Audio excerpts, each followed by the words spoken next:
All right, this video is going to cover Module 6 Homework 2, radical equations. So going back to radicals, the square root, cube root stuff that we did on test 2. So putting that together with solving that we did on Homework 1. So it says solve the equation, the square root of m equals 6. So whenever it says solve, again, we're trying to find m equals. So if we have the square root of m equals 6, I'm just going to rewrite it so I have more room. Square root of m equals 6. I want to try to get m by itself. I have the square root. So the opposite of square root is squaring. So I can square both sides. That way the square root and the square cancel out because they're opposite, just like adding and subtracting are opposites, so they cancel each other out. Square root and square root are opposites, so they cancel each other out. So we're left over with just m equals 6 squared. So 6 times 6 is 36. Done. But whenever we have square roots, remember that there's i's involved, so imaginary numbers. So we need to check to see if this answer really works because there could be an issue. So over here, let's check it. So by checking it, all we're going to do is we're going to plug it in. So the square root of m, which we got 36, equals 6. So the square root of 36 is 6. So 6 equals 6. That works. We're good to go. Our answer is 36. Next one, solve the equation. The square root of 4t minus 4 minus 8 equals -5. So we're solving again. So we're trying to find t equals. So first thing first, let's work from the outside in. It's just like opposite of order of operations that we talked about on test 1. First, let's get rid of adding and subtracting. So first, let's get rid of this -8 because it's on the outside. So it's subtracting, so let's add 8 to both sides. That way, -8 plus 8 cancels out. We are left over with the square root of 4t minus 4 equals -5 plus 8, which is +3. Now on the outside is that square root, so we need to get rid of that square root. Like we said on the previous problem, the opposite of square root is squaring. So we can square both sides, so that way the square root and the square cancel each other out. We're left over with 4t minus 4 equals 3 squared. So 3 times 3, which is 9. Getting t by itself on the outside now is this -4. So let's get rid of that -4 by adding 4 to both sides. That way -4 plus 4 cancels out. We're left over with 4t equals 9 plus 4, which is 13. So lastly, getting t by itself, it's 4 times t. So we can do the opposite. We can divide both sides by 4. That way 4 divided by 4 is 1, and they cancel each other out. We're left over with t equals 13 over 4, which 13 over 4 does not simplify. So that's it. Again, there's a square root, so there could be an imaginary number behind the scenes. So let's go through and check this. We had issues in our domain, which we'll talk about in the next course in college algebra. So we have to plug in 13 over 4 for t. So the square root, going back to the original problem, the square root of 4 times t, which is 13 divided by 4, minus 4, and then minus 8 on the outside equals -5. So 13 over 4 times 4, our 4 divided by 4 will cancel each other out. We're left over with the square root of 13 minus 4, underneath the square root, minus 8 equals -5. So the square root 13 minus 4 will give us the square root of 9. Minus 8 equals -5. The square root of 9 is 3. Minus 8 equals -5.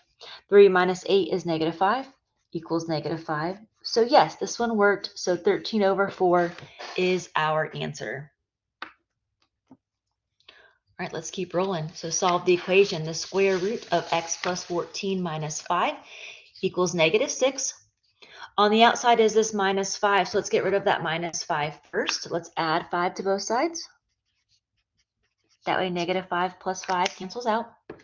We're left with the square root of x plus 14 equals -6 plus 5, which is -1. On the outside is the square root. The opposite of square root is squaring, so let's square both sides. The square root and the square are going to cancel each other out. we are left over with x plus 14 equals -1 squared. So -1 times -1, which is +1. Remember, if you were to put this into your calculator, make sure to put those parentheses there. So in parentheses, -1 squared, and that would give you +1. Let me show you where my fingers go. So in parentheses, -1, closing your parentheses, squared equals -1 times -1, which is +1.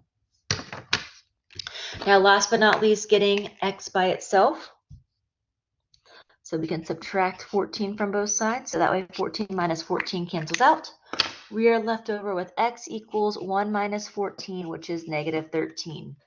Now there's square roots, so we need to do this extra little step on the side to check to make sure our answer works. So plugging in x equals -13 to our original problem.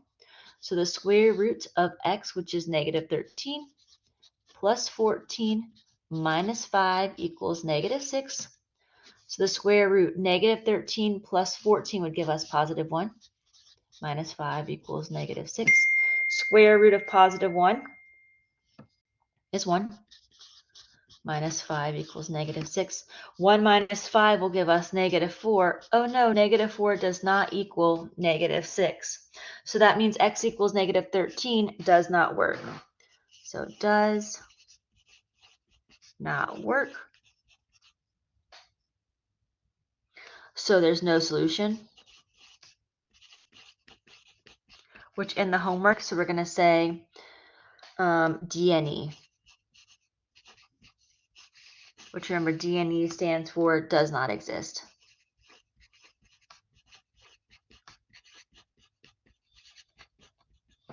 Does not exist. Our solution does not exist.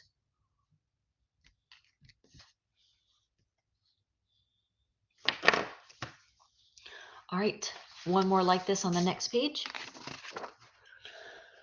So we have to solve 3 times the square root of x plus 9 minus 3 equals -1. We're solving, so we're trying to get x equals. This -3 is on the outside, so let's get rid of that first. So the opposite of -3 is adding 3, so let's add 3 to both sides. That way -3 plus 3 cancels out. We're left with 3 times the square root of x plus 9 equals -1 plus 3, which is 2.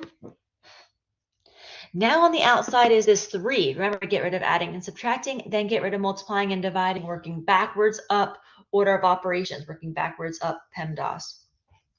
So let's get rid of that multiplying by 3. So let's divide both sides by 3. That way those 3's cancel. We are left with the square root of x plus 9 equals 2/3. 2 divided by 3. Let's get rid of that square root. The opposite of square root is squaring. So let's square both sides. That way the square and the square root cancel each other out. So we're left over with x plus 9 equals 2/3 squared. So 2/3 times 2/3. So 2 times 2 is 4, divided by 3 times 3 is 9. Last but not least, getting x by itself, it's x plus 9. So let's subtract 9 from both sides. That way our 9's cancel out. So we have 4/9 minus 9. So if it helps you to write it over here as 4/9 minus 9, which is 9 over 1. We are subtracting fractions, so we have to get a common denominator. So our LCD in this case should be 9.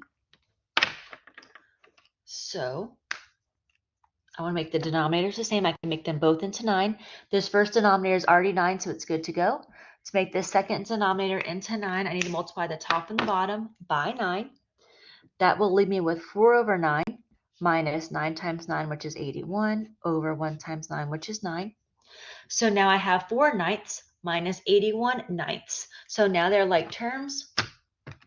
So I have 4 minus 81, which is -77. So -77/9, -77 over 9. So we get x equals -77/9. Let me write it over here so that way it's better. So x equals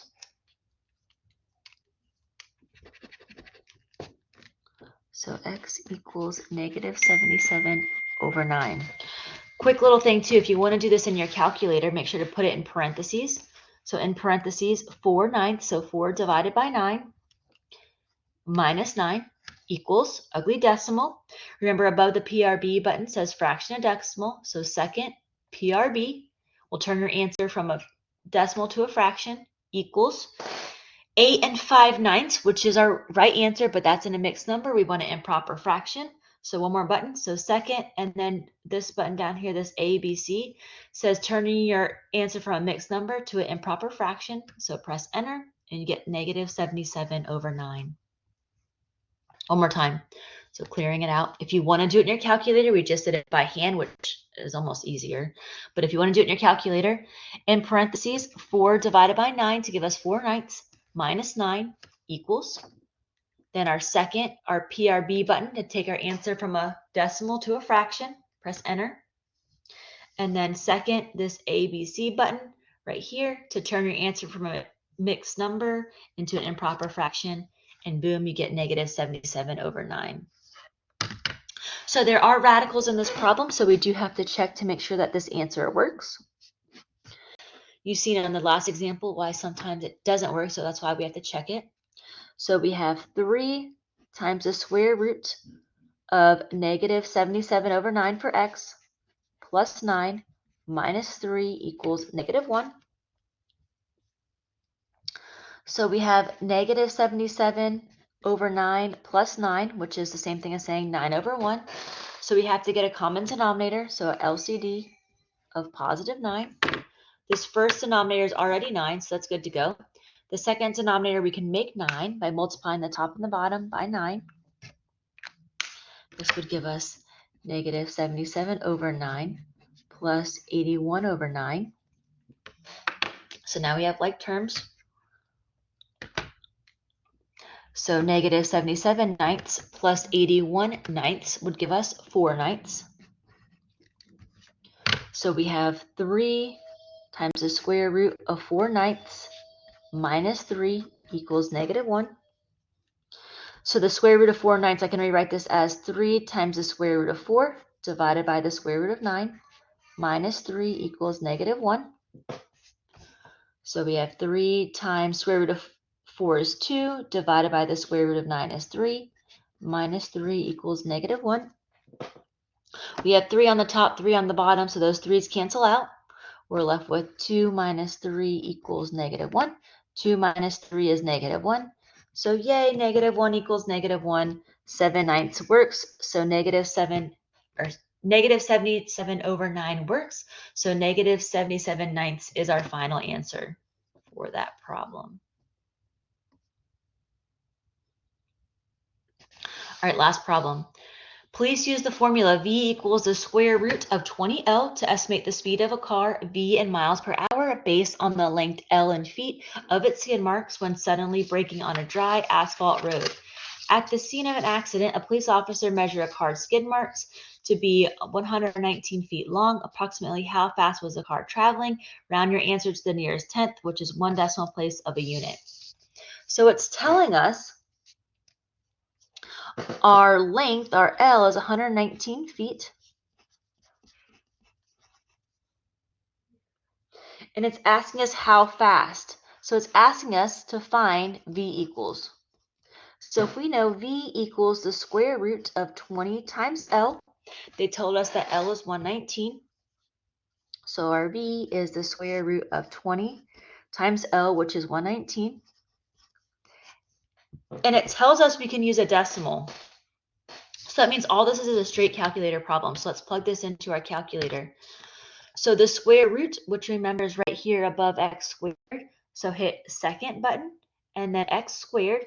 So second and then x squared. That will give you your square root. 20 times 119 equals 49.78524367. One more time. So second x squared, which will give you your square root. 20 times 119 equals, and that's so V equals 48.785, blah, blah, blah. It says to round to the nearest tenth, which means 1 decimal place. So we're going to round the first number after the decimal. We're going to round that 7. Looking next door is an 8. Remember, if it's 5 or higher, it rounds up. Anything less than 5 stays the same. So this 7 is going to round up. So our V equals 48. That 7 is going to round up to 8. V is saying how fast. Remember that it says in miles per hour. So our answer is going to be 48.8 miles per hour. Remember, miles per hour is mph too. So 48.8 mph for miles per hour.